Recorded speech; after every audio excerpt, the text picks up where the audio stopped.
I will explain Q M method again by taking an example. Example कुछ इस तरीके से आएगा. We can solve this example by using K map also. So अभी हम Q M method से करेंगे. Function of A B C D यानी कि 4 वेरिएबल्स का फंक्शन है is equals to summation of M 1 3 7 8 9 11 15 plus don't care भी दिया हुआ है 0 2 5. राइट. तो ये समेशन क्या होता है, एम स्मॉल एम क्या होता है, ये सब आपको अगर पता करना है, मिन टर्म्स मैक्स टर्म्स क्या होती हैं, तो इसके लिए आप कमेंट बॉक्स में कमेंट कर सकते हैं. I will upload a video on the same. So अब क्यू एम मेथड से हमें इस क्वेश्चन को सॉल्व करना है. To solve this question I will follow step by step. Step number 1 क्या होगा, जितनी भी पोजिशंस यहाँ पे दी हुई हैं, जितने भी सेल नंबर्स यहाँ पे दी हुई हैं, मिन टर्म्स यहाँ पे दी हुई हैं, उन सब मिन टर्म्स का हमें बाइनरी रिप्रेजेंटेशन लिखना है. 0 1 2 3 5 7 8 9 11 15 इन सब का बाइनरी रिप्रेजेंटेशन हमें लिखना है. स्टेप नंबर 1 क्या होगा, डेसिमल नंबर जितने भी मिन टर्म्स दिए हुए हैं, जितनी भी डोंट केयर टर्म्स दी हुई हैं, सबका मिला के हमें बाइनरी टर्म लिखना है. तो 0 1 2 3 5 7 8 9 11 15 ये सारे हमें गिवन है क्वेश्चन में. इनका बाइनरी नंबर लिखना है. मैं जनरली क्या करती हूँ, थोड़ा सा हिंट लेने के लिए 8421 मैं ऊपर लिख लेती हूँ ताकि बाइनरी रिप्रेजेंटेशन लिखते टाइम कोई गलती ना हो. तो आपको ये लिखना है तो ठीक है, नहीं तो आप डायरेक्ट लिख सकते हैं. 0 का ये होगा, 1 का ये होगा, 2 का ये होगा एंड सो ऑन. मैंने सारे डेसिमल नंबर्स का बाइनरी रिप्रेजेंटेशन लिख लिया है. स्टेप नंबर 2 क्या होगा, हमें इस तरह से एक टेबल बनानी है. इस टेबल में हमें ग्रुप लिखना है. ग्रुप में उसके बाद मिन टर्म्स लिखनी है, बाइनरी नंबर लिखने हैं. ग्रुप का मतलब क्या है, पहले हमें वो ग्रुप लेना है जिसमें नंबर ऑफ 1 0 है. हमें उन वाले मिन टर्म्स का ग्रुप लेना है जिसमें नंबर ऑफ वंस कितने हैं, 0.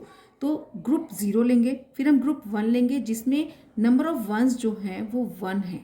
2 लेंगे, नंबर ऑफ वंस 2 हैं. ये भी आपको समझ में आ जाएगा. ग्रुप 0 में कौन से वाले मिन टर्म्स आएंगे, यहाँ पे अगर हम देखें सबके बाइनरी रिप्रेजेंटेशन में, तो कौन कौन से बाइनरी नंबर ऐसे हैं जिसमें नंबर ऑफ 1 0 है. तो सिर्फ एक ही बाइनरी नंबर ऐसा है 0 जिसमें नंबर ऑफ 1 0 है. तो ग्रुप 0 में जिसमें नंबर ऑफ 1 0 है, कौन सी मिन टर्म आएगी, 0 मिन टर्म आएगी जिसमें कोई नंबर ऑफ 1 नहीं है. तो हमने इसका बाइनरी रिप्रेजेंटेशन यहाँ पे लिख दिया. अब ग्रुप हम दूसरा बनाएंगे जिसमें नंबर ऑफ 1 हमारे 1 है. तो नंबर ऑफ 1 हमारे 1 किस किस में है, इसमें नहीं है.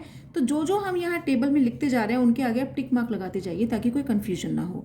तो 0 हमने लिख दिया, टिक मार्क लगा दिया है. तो अब हम 1 वाले ग्रुप में कौन से वाले मिन टर्म्स डालेंगे, जिसमें नंबर ऑफ 1 जो है वो 1 है. तो नंबर ऑफ 1 इसमें 1 है, 1 में, 2 में एंड 8 में. अब 8 में भी देख सकते हैं आप नंबर ऑफ 1 कितने हैं, 1. ठीक है. तो 1 ग्रुप में हमारे पास कौन कौन सी मिन टर्म आएंगी, 1 2 8, क्योंकि तीनों टर्म में ही जो नंबर ऑफ 1 हैं वो 1 है. तो हमने इनका बाइनरी रिप्रेजेंटेशन यहाँ पे लिख दिया है. अब दूसरा ग्रुप जो आएगा वो 2, यानी कि क्या है, नंबर ऑफ 1 जिसमें 2 है. नंबर ऑफ 1 2 है यानी कि कहाँ पे है हमारा 3, देखो इसमें नंबर ऑफ 1 2 है, 5 में नंबर ऑफ 1 2 है, देन 9 में नंबर ऑफ 1 2 है एंड 11 में तो 3 है.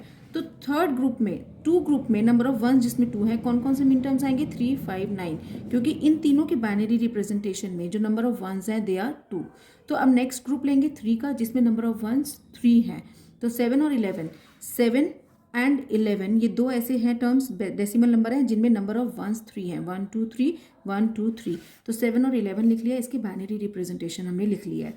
फोर्थ में नंबर ऑफ 1 कितने हैं, 4 है. तो 15 अकेला एक ऐसा है जिसमें नंबर ऑफ 1 कितने हैं, 4 है. तो स्टेप 1 में क्या था, जितने भी min terms and don't care terms दी हुई हैं इन सब का बाइनरी रिप्रेजेंटेशन हमें लिख लेना है. उसके बाद स्टेप 2 क्या है, हमें ये टेबल बनानी है जिसमें ग्रुप बनाने हैं 0 1 2 3 के, 4 के. 5 का हमारा बनेगा नहीं क्योंकि अब तक हमारे 5 के कोई नंबर ऑफ 1 हमारा आया ही नहीं है. और इसमें बाइनरी रिप्रेजेंटेशन इनकी लिख लेनी है. अब हमें क्या करना है, हमें एडजेसेंट ग्रुप को मैच करना है, यानी कि ग्रुप 0 को हमें पेयर करना है ग्रुप 1 के साथ, ग्रुप 1 को 2 के साथ, 2 को 3 के साथ, 3 को 4 के साथ पेयर करना है. यानी कि 0 को 2 के साथ नहीं कर सकते, हम एडजेसेंट ग्रुप्स को मैच करेंगे. यानी कि 0 का 1 के साथ, 1 का 2 के साथ, 2 का 3 के साथ एंड 3 का 4 के साथ. तो अब इसके लिए हमारी नई टेबल बनेगी जिसमें ग्रुप, पहला हम 0 वाले ग्रुप को मैच कर रहे हैं. ग्रुप 0 को मैं उसके एडजेसेंट ग्रुप के साथ मैच कर रही हूँ. तो एडजेसेंट ग्रुप इसका कौन सा है, 1. तो 0 को, इस मिन टर्म को जो मैं इन सब के साथ मैच करूंगी तो क्या क्या पेयर बनेंगे, 0 का 1 के साथ होगा, 0 का 2 के साथ होगा, 0 का 8 के साथ होगा. तो मैंने यहाँ लिख लिया 0 का 1 0 2 0 8. अब ग्रुप 1, अब ग्रुप 1 को मैं किसके साथ मैच करूंगी, 2 के साथ, राइट. तो अब इसके पॉसिबल पेयर कौन कौन से बनेंगे, 1 का मैं 3 के साथ मैच करूंगी, फिर 1 को मैं 5 के साथ, 1 को 9 के साथ, फिर 2 को 3 के साथ, 2 को 5 के साथ, 2 को 9 के साथ, 8 को 3 के साथ, 8 को 5 के साथ एंड 8 को 9 के साथ। तो मैंने ये जितने पॉसिबल नंबर ऑफ पेयर्स हैं जो मैच हैं वो मैंने लिख लिए हैं, ठीक है। अब ग्रुप 2 का देखेंगे। ग्रुप 2 में मुझे एडजेसेंट ग्रुप के साथ मैच करना है, तो ग्रुप 2 को एडजेसेंट ग्रुप के साथ मैच करूंगी तो 3 को 7 के साथ, 3 को 11 के साथ, देन 5 को 7 के साथ, 5 को 11 के साथ and then 9 with 7 and 9 with 11. So I have written all the possible combinations here in group number 2, right? अब थर्ड वाला है ग्रुप 3 में I will match this group 3 with group 4. तो group 3 को 4 के साथ मुझे मैच करना है कैसे, 7 को 15 के साथ, देन 11 को 15 के साथ। These are the possible number of combinations when we will match the adjacent groups. 0 को 1 के साथ, 1 को 2 के साथ, 2 को 3 के साथ एंड 3 को 4 के साथ। अब हमने ये लिख तो लिए हैं, अब इसमें मैच कैसे करना है। मैच वैलिड होगा और इनवैलिड होगा। वैलिड मैच कब होगा, जब ओनली 1 बिट ट्रांजिशन होगा, मतलब कि 0011, 0010 ये दोनों बिट मैच हो सकती हैं क्योंकि इसमें सिर्फ एक बिट का ट्रांजिशन है। 00 है, 00 है, 11 है, 10 है, सिर्फ एक बिट का ट्रांजिशन होगा। अगर मोर देन 1 बिट का ट्रांजिशन होगा तो वो मैच इनवैलिड होगा, ठीक है। कैसा, 0011 अगर है, मुझे 1100 पे मुझे अगर मैच कराना है, अगर आप देखो यहाँ पे, अगर ये 10 मान लो, यहाँ पे 11 है, ये ऐसे है, 0011 को 1010 से मैच कराना है तो यहाँ पे 1 बिट ट्रांजिशन, 0 की जगह 1 हो गया, ये सेम हो गया, ये सेम हो गया। अब यहाँ पे दूसरी बिट ट्रांजिशन हो गया, जहाँ पे 2 बिट्स का ट्रांजिशन हो रहा है तो वो वैलिड मैच नहीं है। तो वैलिड मैच कौन सा होगा, जहाँ पे सिर्फ 1 बिट ट्रांजिशन होगा, right. Now we will check, example से आपको समझ में आ जाएगा। 01, जब मैं 0 को 1 के साथ कंपेयर कर रही हूँ, सी 00 है, 00 है, 00 है, 01 है, सिर्फ 1 बिट का ट्रांजिशन हो रहा है, तो दिस इज वैलिड मैच। तो वैलिड मैच में क्या करना है, जिस बिट का ट्रांजिशन हो रहा है हमें उस बिट की जगह हाइफन या डैश लगा देना है, राइट। उस बिट की जगह हम क्या लगा देंगे, डैश। तो जब 0 को 1 के साथ मैंने जब मैच किया 0 को 1 के साथ, तो 000 तो सेम था, ये तीनों बिट तो सेम थी, बट यहाँ पे ट्रांजिशन हुआ, ट्रांजिशन की जगह हम क्या मार्क कर देंगे, हाइफन या फिर डैश। अब हम 0 को 2 के साथ करेंगे और जो जो हमारा मैच होता जा रहा है उसको हम टिक मार्क करते जाएंगे। 0 का 1 के साथ मैच हो गया तो टिक मार्क कर दिया। अब 0 का 2 के साथ मैच करेंगे, 0 0 1 0, तीनों बिट सेम है बट एक बिट ट्रांजिशन है तो ये भी वैलिड मैच है। तो 0 का 2 के साथ भी ट्रांजिशन हो गया, लिख क्या देंगे हम, 0 0, जो बिट ट्रांजिशन है उसकी जगह डैश एंड 0, राइट। अब 0 का 8 के साथ देखेंगे, यहाँ पे ये वाली बिट ट्रांजिशन है और यहाँ पे तीनों बिट सेम है तो वैलिड मैच है। तो वैलिड मैच है तो जो बिट ट्रांजिशन है वहाँ पे हम डैश लगाएंगे, बाकी तीनों 0 लगाएंगे। सो दिस इज मैच। जहाँ जहाँ पे मैचिंग होती जा रही है, जो जो मिन टर्म्स आपकी नेक्स्ट टेबल में आती जा रही हैं, आप उनको टिक मार्क लगाते जाइए। अब दूसरा देखते हैं 1 से 3 का। 1 का 3 का देखते हैं तो 0 0 0 0 0 1 1 1। आप यहाँ पे देख सकते हैं 3 बिट तो सेम है but only this bit is transition, यहाँ इस बिट पे ट्रांजिशन है। तो क्या लिखेंगे हम, 0 0 0, 1 और 3 का कर रहे हैं 0 0 0, यहाँ पे 0 1 ट्रांजिशन हो गया तो डैश लगा देंगे एंड 1 1, तो यहाँ पे 1 आ जाएगा। क्लियर है। अभी आगे और समझ में आ जाएगा 1 और 5 का। जब मैं 1 का 5 के साथ मैच कर रही हूँ तो 0 0 0 1, अब देखो 0 0 1 1, तो इस वाले में और इस वाले में सिर्फ 1 बिट ट्रांजिशन है तो 0 0 सेम है। अब 0 1 ट्रांजिशन हो गया तो यहाँ डैश लगा देंगे, 0 0 सेम है एंड 1 1 सेम है। अब 1 9, और जो जो होता जा रहा है उस पर टिक करते जाओ। 1 9 में 0 1 0 0 0 0 1 1, यहाँ पे भी अगेन क्या है, सिर्फ एक ही बिट में ट्रांजिशन है तो जिस बिट में ट्रांजिशन है वहाँ पे हमने डैश लगा दिया, बाकी हमने सेम बिट जो है वो एज इट इज़ लिख दी। अब ये भी हमारा हो गया मैच। अब 2 3 का देखेंगे, 2 3 में 0 0 0 0 1 1 0 1, यहाँ पे भी क्या है, 1 बिट ट्रांजिशन है, 0 0 1 तो दोनों में सेम है और 0 1 ट्रांजिशन है तो सेम बिट कौन सी है, 0 0 1, और ट्रांजिशन किस में है, 0 1, तो इसमें ट्रांजिशन है तो हमने डैश लगा दिया। 2 5 का देखते हैं, 0 0 1 0 0 1 0 1, अब देखो यहाँ पे 0 है 0 है, 0 1 एक ट्रांजिशन हो गया, 1 0 दो ट्रांजिशन हो गए। क्योंकि 2 5 में 2 ट्रांजिशन हो गए हैं तो this is not a valid match, तो this is not a valid match. Clear. तो हम यहाँ पे कुछ नहीं लिखेंगे। 2 9 0 0 1 0 1 0 0 1, अब यहाँ देखो 0 1 एक ट्रांजिशन हो गया, 0 0 1 0, दूसरा ट्रांजिशन हो गया। 2 और 9 में पहला ट्रांजिशन इस बिट पे हो गया और दूसरा ट्रांजिशन इस बिट पे हो गया, तो this is again not a valid match, इसको भी हम क्रॉस कर देंगे। 8 3 1 0 0 0 0 0 1 1, first transition then second transition, इसमें भी दो ट्रांजिशन हो गए, तो ये भी वैलिड मैच नहीं है। 8 5 1 0 0 0 1 0 1, देखो फर्स्ट ट्रांजिशन 8 और 5 में अगर देखें तो 8 और 5 में देखें 8 5 1 0, फर्स्ट ट्रांजिशन 0 1, सेकेंड ट्रांजिशन, तो again this is not a valid match. 8 9 1 1 0 0 0 0 and 0 1, यहाँ पे देखो सिर्फ एक ही ट्रांजिशन हो रहा है, राइट? एक ट्रांजिशन कौन सा हो रहा है? 0 1, तो 1 0 0 सेम लिख जाएंगे। 8 9 में 1 0 0 और ट्रांजिशन किस पे हो रहा है? 0 1, इस वाली बिट पे, तो यहाँ पे डैश आ जाएगा, तो 9 भी हमारा हो चुका है। तो दिस इज हाउ, जैसे जैसे आपकी पेयरिंग वैलिड होती जाती है, वैलिड पेयरिंग होने के बाद ही आप वहाँ पे टिक मार्क करेंगे, ठीक है। अब नेक्स्ट हमारा है, अब ये वाले क्या है, ये हमारा काम का नहीं है, ये हम अगर ना भी लिखेंगे तो मैंने आपको समझाने के लिए लिखा है, बट जब आप टेबल बनाएंगे तो यहाँ लिखने से पहले ही आप देख लेंगे कि क्या वो वैलिड मैच है या नहीं है। If it is not a valid match तो आप यहाँ पे वो लिखेंगे ही नहीं, ये तो सिर्फ मैंने आपको समझाने के लिए लिखा है, राइट। सो यहाँ पे देखिए 2 ग्रुप में 3 7 3 11 5 7, ये सारे मैच एक बार देख लेते हैं। देखो 3 7 0 0 1 1 0 1 1 1, यहाँ पे देखो ये बिट सेम है, ये ट्रांजिशन है, ये सेम है, ये सेम है, तो ट्रांजिशन एक ही बिट पे है यहाँ पे, तो हम इसको कंसिडर करेंगे। तो लिखा क्या जाएगा? 0 1 1। 3 7 पे क्या लिखा जाएगा? 0 1 1, राइट। 3 11 पे देखो 3 11 0 1 0 0 1 1 1 1, तीनों बिट सेम है बट ट्रांजिशन सिर्फ एक पे है, तो ये भी वैलिड मैच है। तो इसकी जगह 3 11 पे हम क्या लिखेंगे? 0 1, जहाँ ट्रांजिशन हो रहा है वहाँ डैश डैश 0 1 1। 3 11 की जगह क्या लिखेंगे? डैश 0 1 1। 5 7 का देखते हैं, यहाँ पे 0 1 0 1 0 1 1 1, 0 0 सेम है, 1 1 सेम है, 0 1, यहाँ पे ट्रांजिशन है और 1 1 सेम है, तो सिंगल ट्रांजिशन है, तो ये भी वैलिड है। 5 7 का क्या लिख देंगे? 0 1 डैश 1 0 1 डैश 1 0 1 डैश 1, और जो होते जा रहे हैं ना उसको टिक मार्क करते जाइए। 7 वाला हमारे पास हो गया ना एक, ठीक है, और 11 वाला अभी नहीं हुआ, तो 5 7 हो गया। उसके बाद 5 11 में देखेंगे 0 1 0 1, 11 में 1 0 1 1 0 1, पहला ट्रांजिशन हो गया, 1 0 दूसरा ट्रांजिशन हो गया, क्योंकि इसमें दो ट्रांजिशन हो गए 5 और 11 में, तो this is not a valid match, तो हम 5 11 के आगे हम क्रॉस कर देंगे। अब नेक्स्ट है 9 7 पे देखेंगे 1 0 0 1, देखो 9 7 पे भी क्या हुआ? दो ट्रांजिशन हो गए 1 0 0 1, तो this is again not valid, this is not a valid match, तो 9 7 को भी क्रॉस कर देंगे।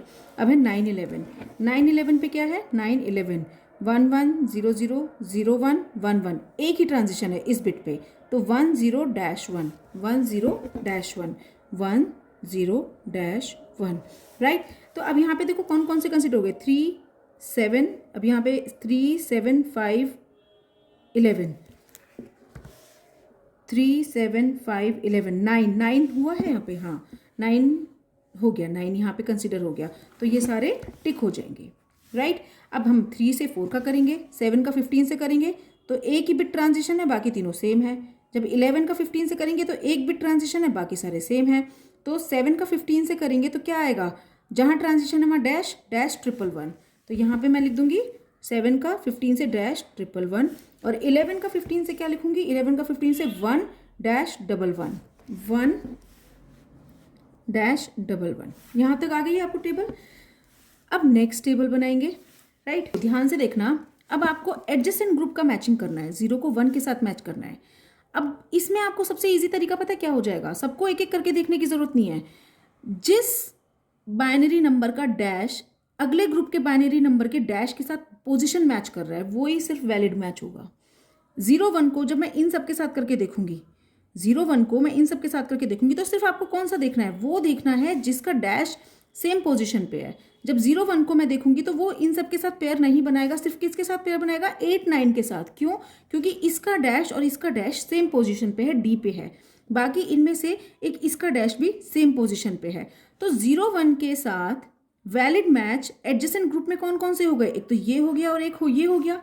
क्यों? क्योंकि जहाँ 0 1 का डैश है वहीं इनका डैश है। तो वैलिड मैच कौन कौन से होंगे एडजेसेंट ग्रुप में, जिनका डैश सेम पोजीशन पे होगा। तो हमारे पास सेम पोजीशन पे क्या होगा, 0 1 पहला पॉसिबल क्या हो जाएगा, पहला वैलिड मैच 0 1 2 3। तो यहाँ पे लिख लो 0 1 2 3, और दूसरा क्या हो जाएगा 0 1 8 9, राइट, 0 1 8 9। ओके, तो ये तो हो गए ग्रुप, ये हो गया मिन टर्म्स, ये तो हो गए ग्रुप और ये हो गए मिन टर्म्स, एंड ये हो गए बाइनरी रिप्रेजेंटेशन। ठीक है, ABCD। अब 0 1 2 3, 0 1 को 2 3 के साथ मैच किया, 0 0 0 0, एक बिट ट्रांजिशन है 0 1, एक बिट ट्रांजिशन है, और यहाँ पे तो डैश है ही, जहाँ पे ट्रांजिशन वहाँ पे डैश लगा देंगे। तो 0 1 को जब 2 3 के साथ मैच करेंगे तो हमारा क्या आएगा कोड, 0 0 डैश डैश, राइट। तो हम क्या लिख देंगे यहाँ पे 0 0 डैश डैश। अब 0 1 8 9 का देखते हैं, 0 1 8 9, 0 1 0 1, ट्रांजिशन हो गया 0 1 0 0 0 0 डैश डैश। तो 0 1 की जगह डैश आ जाएगा, तो डैश 0 0 डैश। क्लियर है? तो यहाँ पे हम क्या लिखेंगे, डैश 0 0 डैश। ओके, अब देखो 0 1 का तो सिर्फ यही दो पॉसिबिलिटीज थी। अब 0 2 का देखते हैं। तो 0 2 का वैलिड मैच कहाँ पे होगा, जब यहाँ जिन के यहाँ पे डैश है। तो यहाँ पे देखो कोई भी डैश नहीं है, सिर्फ एक डैश है 1 3। तो 0 2 का सिर्फ एक ही वैलिड मैच है, किसके साथ, 1 3 के साथ। तो 0 2 1 3। क्लियर? क्योंकि डैश दोनों का सेम पोजीशन पे है, बाकी किसी में भी नहीं है। तो 0 2 1 3 नेक्स्ट हो गया 0 2 1 3। अब 0 2 1 3 को क्या लिखेंगे, 0 2 1 3 0 0 0 0 डैश डैश 0 1। अब 1 बिट ट्रांजिशन है तो यहाँ पे डैश आ जाएगा, तो क्या लिखेंगे 0 0 डैश डैश। क्लियर? तो यहाँ पे क्या लिखेंगे 0 0 डैश डैश। क्लियर? 0 2 का हो गया मैच इसमें। अब 0 8 का, 0 8 का वैलिड मैच कौन सा होगा, जिसका डैश यानी कि डैश सेम पोजीशन पे होगा। अब यहाँ पे हम देखते हैं तो डैश सिर्फ इसके सेम पोजीशन पे है, राइट, इसके सेम पोजीशन पे है। तो क्या आएगा यहाँ पे 0 8 को डैश डैश 0 0 0 0 1 0 1, यहाँ पे ट्रांजिशन है तो डैश 0 0 डैश। क्या आ जाएगा, डैश 0 0 डैश। किसके करस्पॉन्डिंग आएगा, 0 8 एंड 1 9। क्लियर? 0 8 1 9, ये आ गया। अब आप देखो टिक भी तो करना है ना, ये तीनों तो एक बार मैच हो गए थे। किस किस के साथ मैच हुए थे, 0 1 हुआ था 2 3 के साथ, तो 2 3 टिक कर दिया। फिर 0 1 हुआ था 8 9 के साथ, टिक कर दिया। फिर 0 2 हुआ था 1 3 के साथ, 0 2 1 3 के साथ टिक कर दिया। फिर 0 8 1 9 के साथ टिक कर दिया। अब इसमें 1 5 रह गया, राइट। 1 5 किसी के साथ भी टिक नहीं हुआ है, तो इसको आप सर्कल, यहाँ पे आप स्टार लगा दीजिए। ठीक है, यानी कि 1 5 अभी तक किसी के साथ भी टिक नहीं हुआ है, क्योंकि इसका किसी के साथ भी पोजीशन मैच नहीं किया है। ओके, अब नेक्स्ट लेते हैं। आप इस पॉइंट को ध्यान रखना, जो टिक नहीं हुआ है ना उसकी क्या सिग्निफिकेंस है, उसको हम कैसे कंसिडर करते हैं वो मैं अभी आगे बताऊंगी आपको। तो ये हमारा अभी टिक नहीं हुआ है, तो इसको आप कंसिडर करेंगे बाद में, राइट। हम 1 ग्रुप का 2 ग्रुप के साथ मैच करेंगे। ओके, 1 3 का जो हाइफन है वो सी पे है। क्लियर? अब यहाँ पे देखो क्या किसी सी पे हाइफन है, यस यहाँ पे है, राइट। तो किस पे है, 5 7 पे, और दूसरा हाइफन 9 11 पे भी है। ओके, तो 1 3 की अभी तो ये 0 वाली तो हमारी कंप्लीट हो गई टेबल। अब हम बनाएंगे 1 वाली। 1 वाली कैसे बनाएंगे कि 1 के मिन टर्म्स को हम मैच करेंगे 2 के मिन टर्म्स के साथ, राइट। अब 1 का पहला मिन टर्म क्या है, 1 3। 1 3 का हाइफन किस पे है, सी पे। ठीक है, तो 1 3 का हाइफन सी पे है, तो ये किस किस के साथ मैच हो सकता है, 1 3 एक तो मैच हो जाएगा, सी पे हाइफन किसका है 5 7, और दूसरा 1 3 किसके साथ मैच हो जाएगा, सी पे हाइफन किसका 9 11। क्लियर? 1 3 5 7 1 3 9 11। और दूसरा अब हम इसको लिखेंगे कि 1 3 5 7 1 3 9 11, 1 3 0 0 डैश 1 0 0 डैश 1, 5 7 0 1 डैश 1, ओके 1 3 का यहाँ पे लिख लेते हैं। 1 3 का था 0 0 डैश 1। अब इसको देखो 0 0 है, 1 0 है, डैश है, 1 है। तो 1 3 5 7 का क्या लिख सकते हैं 0 एज इट इज़। यहाँ पे ट्रांजिशन है तो डैश आ जाएगा, यहाँ डैश आ जाएगा और यहाँ पे 1 आ जाएगा। अब 1 3 9 11 1 0 1 3 का हम दोबारा से लिख लेते हैं। यहाँ पे ये था 1 3 का, तो 0 एक ट्रांजिशन यहाँ पे हो गया तो डैश आ जाएगा। 0 सेम है, यहाँ पे डैश है और यहाँ पे 1 है, राइट। अब 1 5 का देख लेते हैं। 1 5 का ग्रुप 2 में कौन कौन सी पॉसिबिलिटीज़ हैं। 1 5 की एक तो डैश कहाँ पे है, बी पे। अब यहाँ पे देख लो कहीं पे 1 5 का डैश है बी पे, यस ये वाला। तो 1 5 का किसके साथ मैच हो जाएगा, बी पे किसका ट्रांजिशन है 3 7 के साथ मैच हो जाएगा। 1 5 का किसके साथ पॉसिबल है 3 7 के साथ, क्योंकि दोनों के डैश सेम जगह पे हैं, बी पे हैं। तो अब देखो यहाँ पे हमने टिक मार्क नहीं लगाया था, बट यहाँ पे ये टिक मार्क अब हो जाएगा, क्योंकि अब 1 5 किसी के साथ पेयर बनने जा रहा है, 1 5 किसी के साथ मैच होने जा रहा है। तो 1 5 किसके साथ मैच हो रहा है 3 7 के साथ, क्योंकि दोनों के बी पे ही डैश है। तो 1 5 का क्या लिखा हुआ है 0 डैश 0 1, ठीक है। 1 5 का देखो यहाँ से देख सकते हैं आप, 1 5 का लिखा है 0 डैश 0 1। तो 1 5 का 3 7 के साथ 0 डैश 0 1, जब हम 3 7 के साथ करेंगे तो 0 0 सेम है, डैश है ही, एक ट्रांजिशन हो गया 0 1 और दूसरा ट्रांजिशन है ही नहीं। तो हम 1 5 3 7 को क्या लिखेंगे 0 डैश, यहाँ पे ट्रांजिशन है तो डैश, फिर यहाँ 1, ठीक है। 1 5 का हो गया। अब 1 9 का देखो, 1 9 का किसी के साथ कोई कॉम्बिनेशन बन रहा है, कहाँ पे है डैश, ए पे। अब यहाँ पे देखो कोई है जहाँ पे ए पे, यस 3 11 पे ए पे डैश है।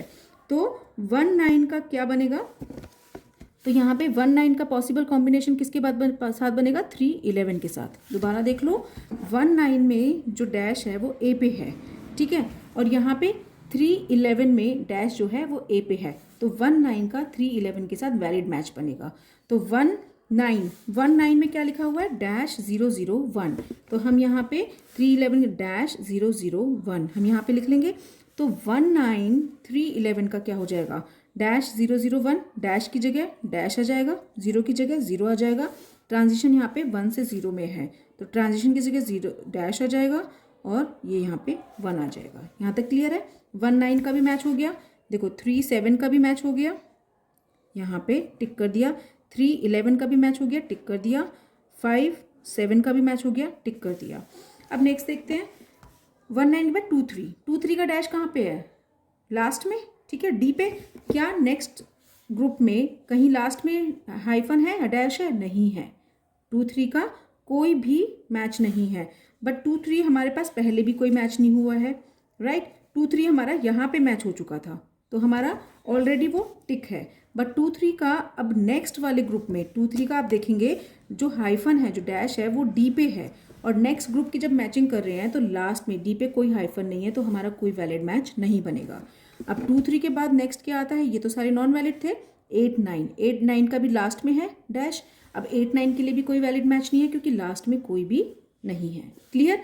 तो अभी हमारे टिक हुए थे, ये हो गया, ये हो गया, ये हो गया। 9 11 कहीं पे भी, यस 9 11 भी आपका हुआ था, तो ये भी हमारा यहाँ पे 9 11 यूज़ हो गया था, तो ये भी हमारा टिक हो गया। अब हम करेंगे दूसरा ग्रुप है 2 ग्रुप। 2 ग्रुप को अब यहाँ पे देखना, 2 ग्रुप को हम मैच करेंगे 3rd ग्रुप के साथ। अब देखते हैं वैलिड मैच कौन से हैं। 3 7 का हाइफन कहाँ है, बी पे, तो यहाँ पे बी पे हाइफन है, यस है। तो 3 7 का वैलिड मैच किसके साथ बनेगा 11 15 के साथ, राइट। 3 7 का वैलिड मैच किसके साथ बनेगा 11 15 के साथ, क्योंकि 3 7 का जो डैश है वो बी पे है, और 11 15 का भी जो 11 15 का डैश है वो बी पे है। तो क्या आ जाएगा 0 1 ट्रांजिशन है तो डैश आ जाएगा, डैश यहाँ पे है ही, और 1 1।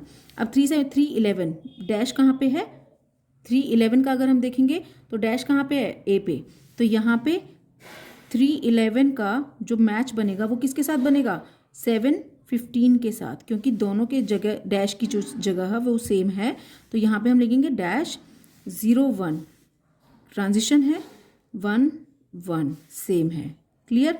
अब देखो ये तो नॉन वैलिड मैच थे। 9 11 का डैश कहाँ है सी पे। अब यहाँ पे कहीं पे भी कोई भी मिन टर्म ऐसा नहीं है जिसका सी पे डैश हो, तो कोई वैलिड मैच नहीं होगा। तो 7 15 एक बार हो चुका है और 11 15 एक बार हो चुका है, तो these are the valid match. Clear. अब ये वाली टेबल हम और मिनिमाइज करने की कोशिश करते हैं।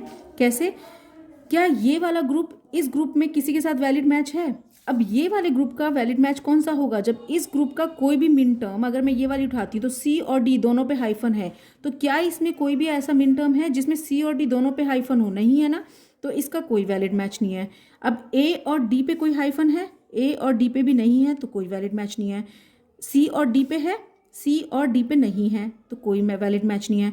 और ए और डी पे है, कोई वैलिड मैच नहीं है। ठीक है, वैलिड मैच कौन सा होगा, जिसमें इसमें इसका और इसका जो डैश है वो सेम पोजीशन पे हो, बिकॉज कोई भी ऐसा अभी पेयर नहीं बन रहा है जिसमें इसका डैश और इसका डैश सेम पोजीशन पे हो, तो इसके 0 ग्रुप के 1 ग्रुप के साथ कोई भी वैलिड मैच नहीं है। अब 1 का 2 के साथ देखते हैं, बी और सी पे नहीं है। नेक्स्ट ए एंड सी नहीं है, बी सी नहीं है, ए एंड सी नहीं है। So again we don't have any valid match. So ये हमारी फाइनल टेबल आ गई। अब फाइनल टेबल में क्या करना है, हमें इनके मिन टर्म्स लिखने हैं। कैसे, इसका मिन टर्म क्या होगा, ए बार बी बार। क्लियर, इसका मिन टर्म क्या होगा, बी बार सी बार। क्लियर, इसका मिन टर्म क्या होगा, ए बार बी बार। ओके, इसका मिन टर्म क्या होगा, बी बार सी बार। इसका मिन टर्म क्या होगा, ए बार डी। क्लियर, इसका मिन टर्म क्या होगा, बी बार डी। इसका ए बार डी, इसका बी बार डी। क्लियर, इनके मिन टर्म्स लिख लो। फिर C D C D. Right, यहाँ तक कोई प्रॉब्लम नहीं है। अब जो ये मिन टर्म्स आए हैं इनको आपको लिखना है। अब इसके बाद जो ये टर्म्स हमारे पास आए हैं ना, ये सारे क्या है, प्राइम इम्प्लीकेंट्स। मैंने आपको ये पहले भी एक्सप्लेन किया है, what are prime implicants and essential prime implicants. ये सारे के सारे टर्म्स जो हैं ये प्राइम इम्प्लीकेंट्स हैं, क्योंकि इनमें ए बार बी बार जैसे 2 बार लिखा हुआ है, बी बार सी बार 2 बार लिखा हुआ है, तो हम इनको अगर रीराइट करेंगे तो सारे जो 5 जो टर्म्स हैं ये हमारे आएंगे as a prime implicants. A bar B bar C bar, A bar D B bar D and C D. A bar B bar की करस्पॉन्डिंग मिन टर्म्स कौन सी होंगी, ये होंगी 0 1 2 3। बी बार सी बार की करस्पॉन्डिंग मिन टर्म्स कौन सी होंगी, 0 1 8 9। ए बार डी के करस्पॉन्डिंग मिन टर्म्स कौन सी होंगी, 1 3 5 7। एंड सी डी के करस्पॉन्डिंग मिन टर्म्स कौन सी होंगी, 3 7 11 15। अब हमें क्या करना है, हमें एक टेबल और बनानी है। ये फाइनल स्टेप है हमारा। हमें प्राइम इम्प्लीकेंट सारे के सारे जो हमारे पास आए हैं वो ऐसे लिख लेने हैं, और जो हमारे पास क्वेश्चन में गिवन मिन टर्म्स थी, आप डोंट केयर को चाहो तो लिख सकते हो इस टेबल में, और नहीं चाहो तो नहीं भी लिख सकते। तो मैंने लिख दिया है। तो हमारे पास क्वेश्चन में जितनी भी मिन टर्म्स थी वो हमने यहाँ पे लिख दिया, इंक्लूडिंग डोंट केयर्स। अब ए बार बी बार के करस्पॉन्डिंग कौन कौन सी मिन टर्म्स थी, बी बार सी बार के, ए बार डी सी डी। उन सब मिन टर्म्स के आगे हमें क्रॉस लगा देना है। लाइक ए बार बी बार, अगर हम यहाँ पे देखते हैं तो ए बार बी बार के करस्पॉन्डिंग कौन सी मिन टर्म्स थी, 0 1 2 3। ऐसे बी बार सी बार के करस्पॉन्डिंग 0 1 8 9। तो ए बार बी बार के करस्पॉन्डिंग 0 1 2 3। तो 0 1 2 3 में हमने क्या किया, 0 1 2 3 सब में हमने क्रॉस लगा दिया। बी बार सी बार के जो करस्पॉन्डिंग मिन टर्म्स थी 0 1 8 9, इनमें हमने क्रॉस लगा दिया। ए बार डी के corresponding 1 3 5 7। B bar D 1 3 and then 9 11। C D 3 7 11 15। अब हमने क्या देखना है, हमने उन क्रॉस पे सर्कल करना है जो पूरे कॉलम में सिंगल है। इस कॉलम में देखा जाए तो 2 क्रॉस हैं, इस कॉलम में 4 क्रॉस हैं, इसमें सिंगल क्रॉस है तो इसको सर्कल कर दो। इसमें 4 हैं, इसमें सिंगल है, इसको सर्कल कर दो। इसमें 2 हैं, इसमें सिंगल है, सर्कल कर दो। 2 हैं सिंगल है, सर्कल कर दो। अब इसके करस्पॉन्डिंग, क्योंकि जो सर्कल हुए हैं अगर वो डोंट केयर वाले हैं तो वो भी हमें कंसीडर नहीं करने हैं। तो सर्कल हमारा इस पे है पर ये डोंट केयर का है तो हम इसको कंसीडर नहीं करेंगे। इस पे सर्कल हो रखा है पर ये भी डोंट केयर वाला है तो इसको भी हम कंसीडर नहीं करेंगे। कंसीडर किसको करेंगे हम, एक तो इसको करेंगे और एक इसको करेंगे। राइट, तो इसके करस्पॉन्डिंग पी आई कौन सा है, बी बार सी बार। क्लियर, और इसके करस्पॉन्डिंग पी आई कौन सा है, सी डी। ओके, तो ये सारे प्राइम इम्प्लीकेंट्स हैं, बट इन प्राइम इम्प्लीकेंट्स में से हमें असेंशियल प्राइम इम्प्लीकेंट आउटपुट पे लेना है y इज इक्वल्स टू। तो y इज इक्वल्स टू क्या हो जाएगा, असेंशियल प्राइम इम्प्लीकेंट्स हो जाएंगे। असेंशियल प्राइम इम्प्लीकेंट्स कौन से होंगे, जिनके कॉलम में सिर्फ एक ही क्रॉस है, बट डोंट केयर वालों को हम कंसिडर नहीं करेंगे। तो ये एक सिंगल क्रॉस है, ये कंसिडर नहीं किया, ये कंसिडर नहीं किया, but we will consider this one and this one. तो it corresponds to b bar c bar, जो कि EPI बन गया, essential prime implicant b bar c bar, plus ये करस्पॉन्ड्स टू सी डी। अब देखो बी बार सी बार कौन कौन से मिन टर्म्स को कवर कर रहा है, 0 1 8 9, बी बार सी बार 0 1 8 9 इनको कवर कर रहा है। सी डी किसको कवर कर रहा है, 3 7 11 15, 3 7 11 15। और हमारे क्वेश्चन में क्या गिवन था, जो डोंट केयर को कंसिडर मत करो, हमारा क्वेश्चन क्या है, जो हमारे पास फाइनल ईपीआई आए हैं वो क्वेश्चन में दिए गए सारे मिन टर्म्स को कवर करने चाहिए। दोबारा सुन लो, हमारे पास जो फाइनल ईपीआईज आए हैं वो क्वेश्चन में दिए गए सारे मिन टर्म्स को कवर करने चाहिए। क्वेश्चन में मिन टर्म्स कौन कौन से थे, 1 3 7 8 9 11 15, ठीक है। तो अब क्या ये कवर कर रहे हैं, बी बार सी बार कौन कौन से कवर कर रहा है, बी बार कर रहा है 0 1 8 9, 1 हो रहा है, 8 हो रहा है, 9 हो रहा है। सी डी किसको कर रहा है, 3 7 11 15, 3 7 11 15। तो ये दोनों असेंशियल प्राइम इम्प्लीकेंट क्वेश्चन में दिए गए जितने भी मिन टर्म्स थे उन सबको कवर कर रहे हैं। तो this is our final answer. Okay, अब एक और केस है जो बहुत इंपॉर्टेंट है, आप कभी कभी यहाँ पे स्टक कर सकते हो और आपकी क्लास में से कुछ बच्चों ने मुझसे पूछा भी है इसका कि ये कैसे हुआ है। अब अगर ये कंडीशन हमारे पास आती है, ध्यान से देखना, ये हमारे पास पीआई टर्म्स आ गई फाइनली, कि जो हमारे पास निकल के आई है पीआई प्राइम इम्प्लीकेंट्स निकल के आए, A B A D C D, इनके डेसिमल नंबर जो प्राइम इम्प्लीकेंट्स के जो करस्पॉन्डिंग मिन टर्म्स है वो हमने यहाँ पे लिख दी। जो स्टार बना हुआ है वो डोंट केयर है कि ए बी जो है वो 0 1 2 3 को करस्पॉन्ड करता है। तो 0 और 2 जो डोंट केयर है, मैंने आपको बताया था, आप डोंट केयर यहाँ लिखना चाहो तो लिख सकते हो, नहीं लिखना चाहते हो तो नहीं लिख सकते। तो 0 1 2 3, 1 पे क्रॉस कर दिया और 3 पे क्रॉस कर दिया। A D 1 3 7, 1 3 7, C D 3 7 11 15, 3 7 11 15। अब हमने वही किया कि हमने कॉलम्स देखे जिसमें सिंगल क्रॉस है, सिंगल क्रॉस सिर्फ इसमें और इसमें है, और this corresponds to C D, this corresponds to C D. तो इन सारे प्राइम इम्प्लीकेंट्स में से जो वाई पे आउटपुट आएगा वो क्या होना चाहिए, सी डी होना चाहिए, राइट, क्योंकि ये एक अकेला असेंशियल प्राइम इम्प्लीकेंट है। बट अब हमें देखना पड़ेगा क्या सी डी क्वेश्चन में दिए गए जितने भी मिन टर्म्स हैं उनको कवर कर रहा है। सी डी किस किस को कवर कर रहा है, सी डी कवर कर रहा है 3 7 11 15, 3 7 11 15। बट इसके क्वेश्चन में हमें मिन टर्म्स जो दिए गए थे वो सारे ये हैं, 1 3 7 11 15। ये इन सबको तो कवर कर रहा है पर 1 को कवर नहीं कर रहा।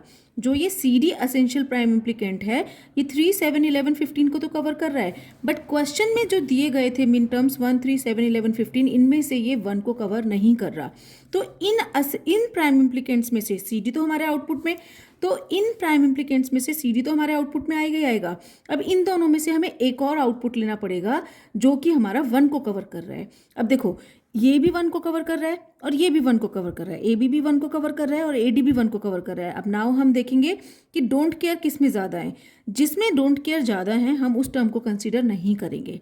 देखो इसमें 2 डोंट केयर है बट इसमें एक ही डोंट केयर है, ठीक है। तो इसमें एक डोंट केयर है और ये 1 को भी कवर कर रहा है, तो हम सी डी के साथ एक और टर्म ले सकते हैं, C D plus A D, that will be your final answer. Okay, ये दोनों आपके असेंशियल प्राइम इम्प्लीकेंट माने जाएंगे। ढंग से सुन लो कि आपका जो यहाँ इसके करस्पॉन्डिंग जो सिंगल क्रॉस आ रहा है उसके करस्पॉन्डिंग आप एक प्राइम इम्प्लीकेंट को आंसर में लिख सकते हो, बट उसके बाद आप ये चेक करोगे कि क्या वो prime implicant essential prime implicant सारे मिन टर्म्स को कवर कर रहा है, क्योंकि ये सारे मिन टर्म्स को कवर नहीं कर रहा है, ये 1 को छोड़ रहा है। तो अब हमें इन दोनों में से किसी एक को कंसिडर करना पड़ेगा जो 1 को कवर कर रहा है। अब 1 को तो ये भी कवर कर रहा है, ये भी कवर कर रहा है, बट अब देखो इसमें 2 डोंट केयर टर्म्स हैं, इसमें एक डोंट केयर टर्म्स है, तो हम प्रायोरिटी किसको देंगे, जिसकी एक डोंट केयर टर्म है। तो हम सी डी के साथ साथ ए डी को भी असेंशियल प्राइम इम्प्लीकेंट में काउंट करेंगे। So this is the reason why we have taken A D as essential prime implicant in this question. Okay, I hope इसमें क्यूएम मेथड से रिलेटेड सारी क्वेरीज आपकी क्लियर हो गई होंगी। अगर किसी भी तरह की कोई क्वेरी है तो आप प्लीज़ कमेंट बॉक्स में आप मुझे कमेंट कर सकते हैं। तो अगर कोशिश करूँगी कि सारी क्वेरीज मैं आपकी हाथ के हाथ सॉल्व कर दूँगी। ठीक है, थैंक यू वेरी मच।